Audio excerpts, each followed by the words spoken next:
शिव महापुराण की कथा यहां तक कहती है, मंदिर में जल चढ़ाने जाओ तो अपने घर से जल लेकर जाओ। मंदिर में तो बाल्टी भरकर रखा रहता है, लोटा भी रखा रहता है, कलश भी रखा रहता है। मंदिर का पानी भरकर, मंदिर की बाल्टी में से जल भरकर शंकर भगवान को नहलाना सरल है। अपने घर से जल लेकर जब जाओगे तो घर का वास्तु दोष, घर का पितृ दोष और घर का काल सर्प दोष तीनों उस लोटे के माध्यम से जाएगा और शिव को समर्पित हो जाएगा। आज फिर निवेदन करूंगा इस नेपाल देश की पावन धरा से, डोलेश्वर महादेव की कथा में निवेदन करना चाहूंगा।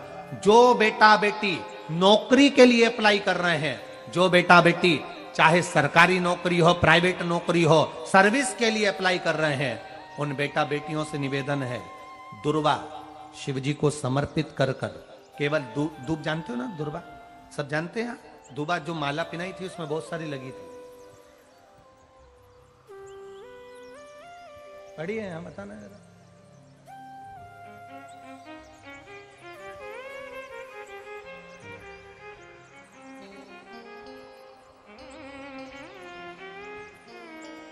दुर्वा, जो बेटा बेटी सर्विस के लिए अप्लाई कर रहे हैं, तुम मेहनत करो, पढ़ाई करो, खूब पढ़ो, खूब तैयारी करो, अच्छे से तैयारी करो।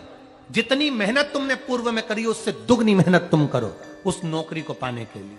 और साथ में जब एग्जाम के लिए जाओ, कहीं इंटरव्यू देने के लिए जाओ, दुर्वा शिव जी को, इस दुर्वा का जो डंडी का मुख है ये अशोक सुंदरी वाली जगह, फिर समझ लीजिए जैसे ये शिवलिंग, ये गोल जलाधारी, यहां से पानी नीचे गिरता है, बीच में अशोक सुंदरी का स्थान होता है। तो ये जो दुर्वा हम चढ़ाएंगे तो इसका डंडी का मुख शिवलिंग की पर चढ़ाएंगे तो ये शिवलिंग पर डंडी की जो भाग है वो अशोक सुंदरी की ओर हो गया और ये भाग इस ओर हो गया। शिव जी को समर्पित कर कर पहले दुर्वा चढ़ाएंगे, उसके बाद में देवाधिदेव महादेव को एक लोटा जल जो तुम घर से लेकर गए हो वो समर्पित करो। 3 महीना लगातार अपनी पढ़ाई की मेहनत करो, अपने इंटरव्यू की मेहनत करो और खूब अच्छा पढ़कर साथ में एक लोटा जल और दुर्वा, शिव जी को भले 10 दुर्वा की जगह केवल एक दुर्वा चढ़ाओ, चढ़ाकर जल चढ़ाना, 3 महीने तक लगातार बाबा से प्रार्थना करना। विश्वास कहता है अगला पत्र तुम्हारा व्यासपीठ पर होगा, नौकरी लगेगी, निश्चित है। आप करो मेहनत, कर्म करने में पीछे मत हटना, पढ़ने में पीछे मत हटना, विद्या अध्ययन करने में पीछे मत हटना, अच्छी एजुकेशन पाने में पीछे मत हटना। पहले मेहनत अपनी करो।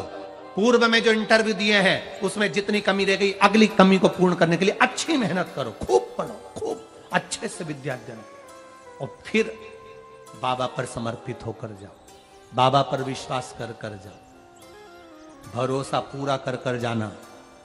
इंटरव्यू देते समय अपना विल पावर मजबूत होना चाहिए कि मेरे साथ मेरा काल अधिपति महाकाल है, अब निकल कर मानो।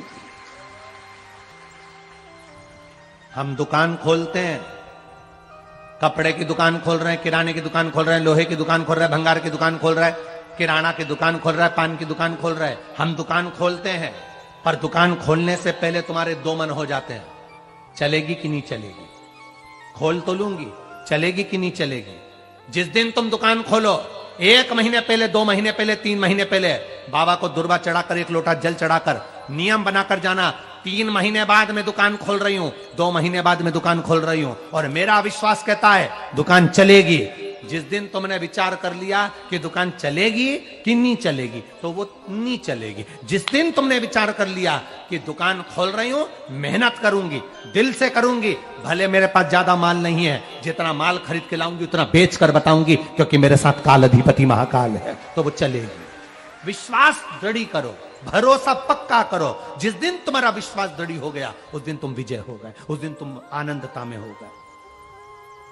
बच्चों का विल पावर कमजोर हो रहा है, दोस्त कह देते हैं सीए की पढ़ाई बहुत कठिन है, इंजीनियरिंग की पढ़ाई बहुत कठिन है, डॉक्टर की पढ़ाई बहुत कठिन है।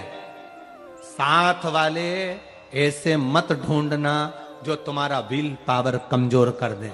ये वाली फैक्ट्री खोलेंगे तो हो सकता है नुकसान हो जाए, इसलिए ये फैक्ट्री खोलने का मन नहीं हो रहा है। फैक्ट्री का सेटअप जम गया, सब कुछ जम गया, और मालूम पड़े, विचार करा कौन चलाएगा, कैसे होगा, कैसे चलेगी, तो वो फैक्ट्री कभी नहीं चलेगी। तुमने सोच लिया कि अपने क्षेत्र में नहीं है, मेहनत करूंगा, चार चांद लगाऊंगा,